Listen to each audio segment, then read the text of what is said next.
pledge allegiance to the flag of the United States of America and to the republic for which it stands, one nation, under God, indivisible, with liberty and justice for all.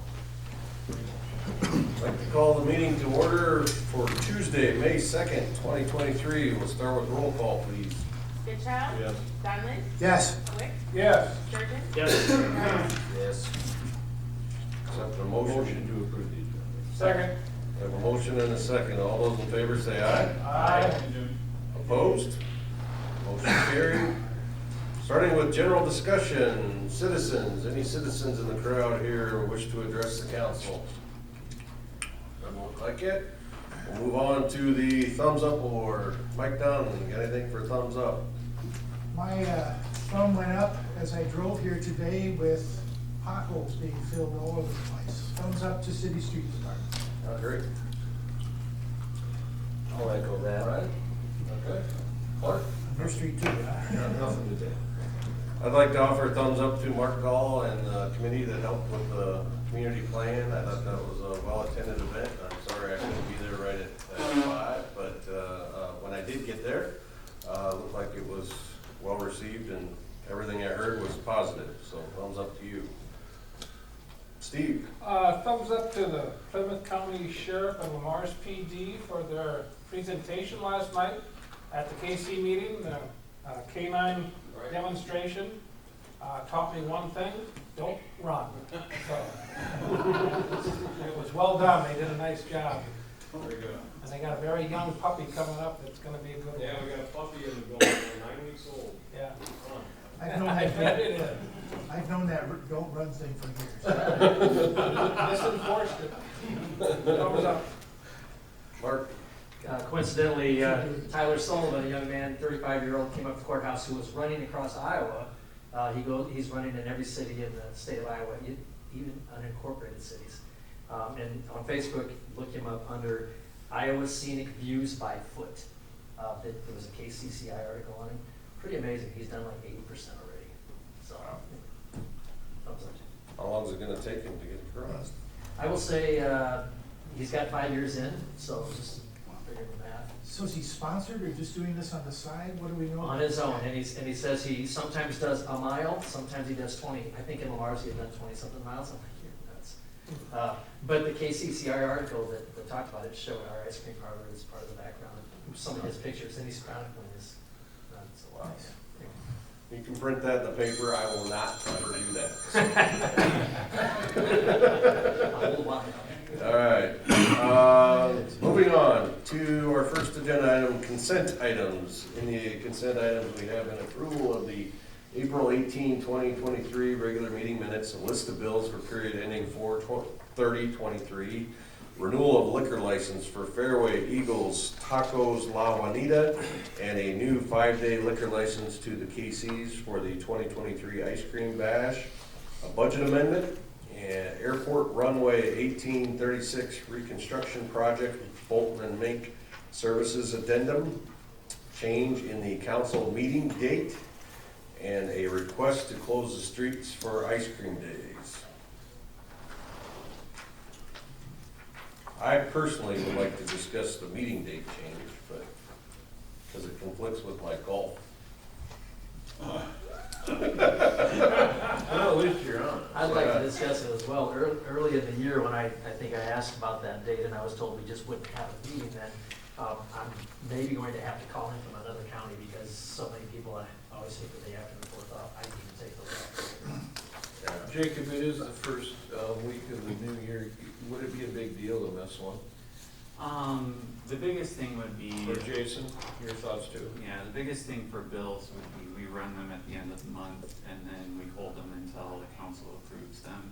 So we would just send them out before council formally approve them, which we've done before, but Right. the general practice is to hold them until council approves. And if we had any serious questions on those bills, we could call in beforehand. Yeah, because we could Throw a send them out flag. beforehand. So if you guys wanted to cancel it, that's the biggest thing from the financial side. Okay. Yeah, that's probably far enough out that I don't know what that council meeting would have on it, so. Right. why did it make this agenda, just out of curiosity, just because we thought about it, or? Yeah, just. There's no time thing on it, right? Can we kinda just put that on hold? The longer we wait, the It's- less chance I'll be here. Yeah, it's better to know for City Hall here, for staffing and stuff, if we're gonna have it or not. Thursday or Friday of that week would also be an option. Yeah, I have other options as well. Yeah. I'm open, I do not care. Are you gone the whole week, Mark? No, I mean, I have no idea what my schedule is, I just know they're gonna send me somewhere because there's a shortage of reporters that week, so. That Fridays are usually easier.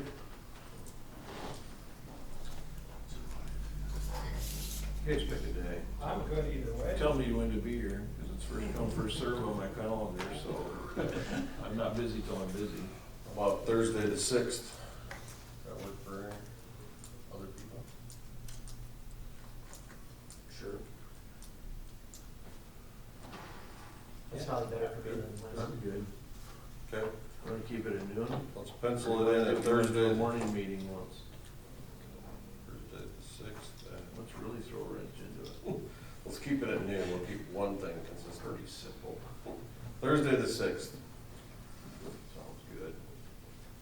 And number 7, closing of streets. And all the construction people are still good with that, and we're all gonna be okay with that? Yeah, none of the construction should hamper ice cream days, Okay. at least in this area.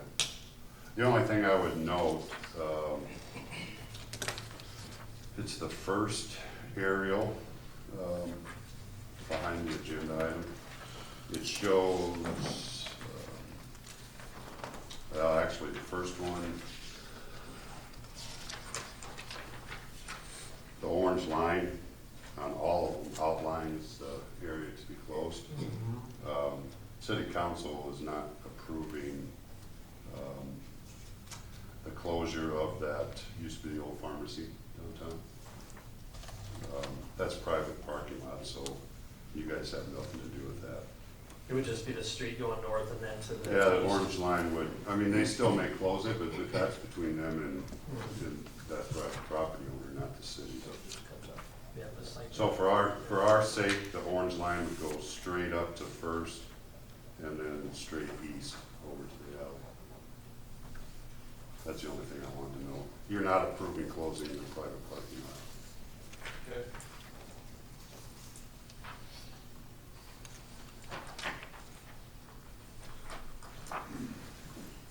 Then I would make a motion that we accept consent items 1 through 7 with the changes made to 6 and the clarification on 7. Second. Motion and a second. All those in favor? Aye. Opposed? It's a roll call. All roll call. There's no Roll call. resolution, but the amendment needs a roll call. Aye. Roll call. Goodchild, Yes. Donlin, Aye. Bruns, Yes. Sturgeon, Yes. Wick. Yes. Motion carried. Moving on to Building and Construction Regulations Ordinance. On April 18, 2023, the council approved the second reading to amend the Lamar's Code of Ordinances, Chapter 155, Building and Construction Regulations. Nowhere in our current code does it state when a building permit is required. Historically, a permit for a building has been required only when square footage is added. This change would specify when a permit is required under the following conditions. 1, new construction. 2, adding square footage. 3, modification of any building changing its categorical use. The administration recommends the council approve the third reading. Motion to approve the third reading of ordinance 978 to amend chapter 155 building and construction regulations of the Lamar's Code of Ordinances. I'll second that. I have a motion and a second. Roll call, please. Wick, Yes. Sturgeon, Yes. Goodchild, Yes. Donlin, Yes. Bruns, Yes. Motion to adopt ordinance 978 to amend chapter 155 building and construction regulations of the Lamar's Code of Ordinance on its third reading. Okay, yes. Second. We have a motion and a second. Roll call, please. Wick, Yes. Sturgeon, Yes. Goodchild, Yes. Donlin, Yes. Bruns, Yes. Motion carried. Moving on to the employee handbook.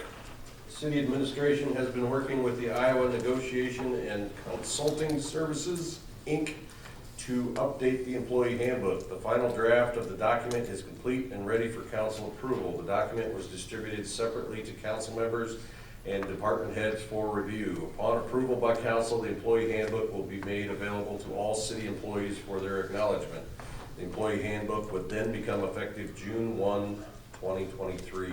Administration is recommending council approval. I'll just speak to it real quick. We try to do a handbook update every couple of years, so that we're in line with federal law and Iowa law. There weren't a lot of changes this time around in relation to that. We did update, a few of like the meal per diem amounts. They increased a little bit. Cell phone stipend increased a little bit for non-department heads. And then the rest of it was mostly just some clarifications of things that maybe were in practice but weren't specifically addressed in the handbook, or just to try to clarify or simplify a little bit.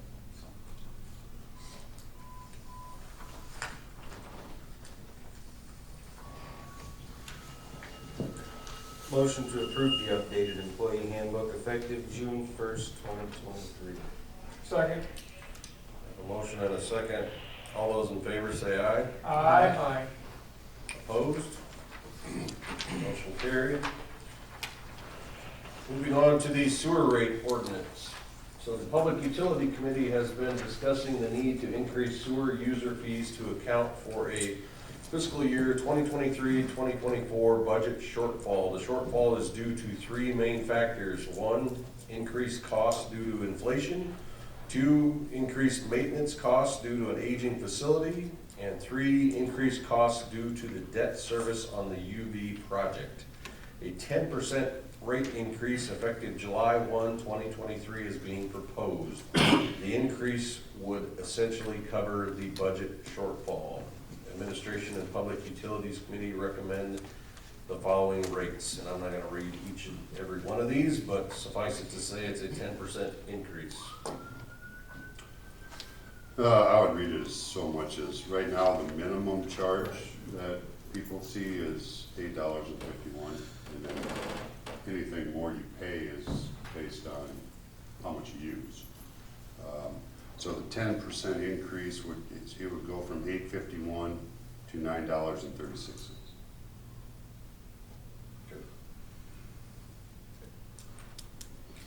What's the difference between block 1 and block 2?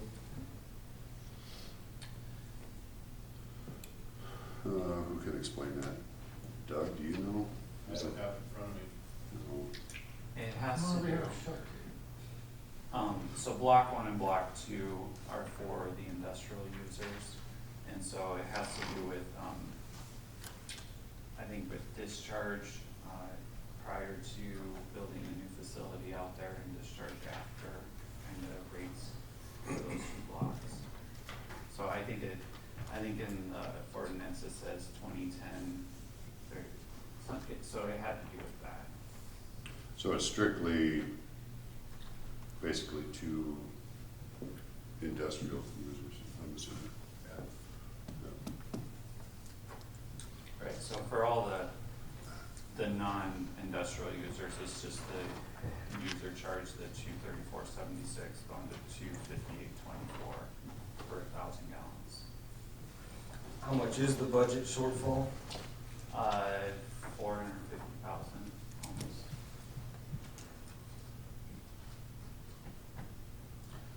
So it's fair to say that this is costs that we've been incurring. They're not new costs as we look forward to things we're gonna have to be doing in the future. This has not anything to do with those. Those will still have to be dealt with once we have more clarity on exactly what it is we're gonna do and what it is it's gonna cost. This is for keeping the existing commitments we've made fundable. Correct. And I'm assuming all the money that was built into the rates for overhauls of the plant that haven't been happening for the last 15 years are being used by the maintenance costs? Yeah, they're going for some maintenance costs, and then, we're also using some of that for the engineering and design of the, future needs. And I think, if I understood your question right, the city didn't have a history of reserving money for those upgrades, but would deal with those upgrades at the time, because if you were replacing a dome or, I mean, holy buckets, all the terminology, you know, filters and different things, those costs would vary, so we never did stockpile money for routine 7-year maintenance is, I think, the one you're talking about. So there really wasn't any money set back for that didn't get used. It was just money that was never charged. So just, if I understood your question right. Jacob, when's the last time a rate adjustment for sewage was done? I believe it was January 1st of 21.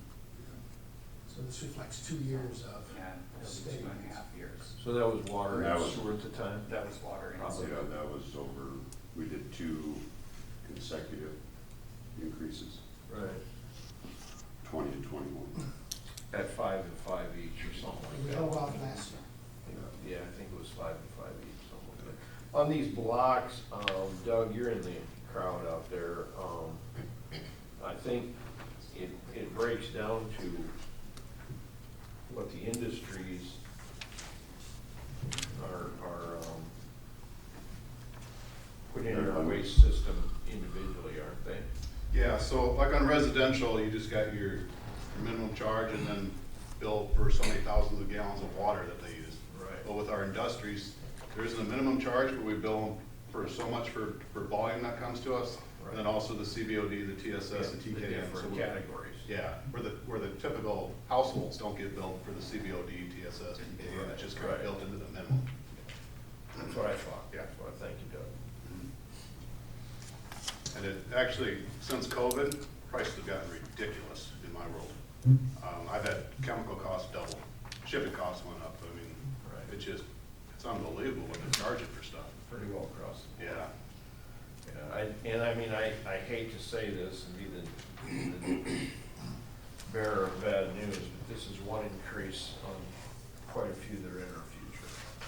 It's just all there is to it. Yeah. Because we've got some pretty major expenses in both industries, and people, I want them to be aware.